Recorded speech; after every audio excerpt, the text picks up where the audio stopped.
সব দিক থেকে আমরা প্রস্তুতি নিয়ে এখানে অহিংস আন্দোলনের মাধ্যমে ও নিয়মতান্ত্রিক আন্দোলনের মাধ্যমে আমরা আমাদের কাঙ্ক্ষিত দাবি পূরণে সমর্থ হব ইনশাআল্লাহ। তিনি একের পর এক ষড়যন্ত্র করে যাচ্ছেন, তিনি কার স্বার্থে ষড়যন্ত্র করে যাচ্ছেন তা আমরা জানি না। তার এই ষড়যন্ত্রের প্রতিবাদে তাকে অপসারণের দাবি আমাদের এসেছে।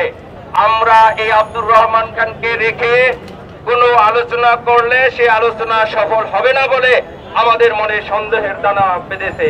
একবার যদি ভয় ভেঙে যায়, সেই ভয় ভেঙে গেলে কিন্তু জোয়ার প্লাবনে প্লাবনে ভেসে যাবে এনবিআর। আজ ইস্পাতটির ঐক্য প্রদর্শনের মাধ্যমে এখানে সমবেত হয়েছেন। আজকে আমাদের চারপাশে ব্যানারে ব্যানারে ভরে উঠছে এক অভূতপূর্ব ঘটনা। এই জোয়ারে সকল অশুভ শক্তি অচিরে এসে যাবে। এনবিআর আজ নতুন এক সূর্যের হাতছানি আমরা দেখতে পাচ্ছি।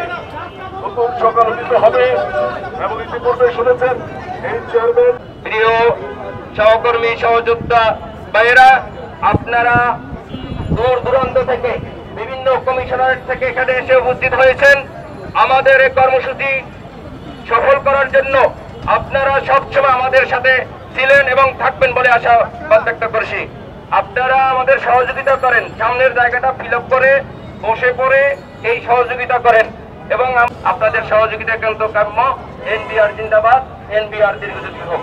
সবাই সামনে এসে বসে পড়ি।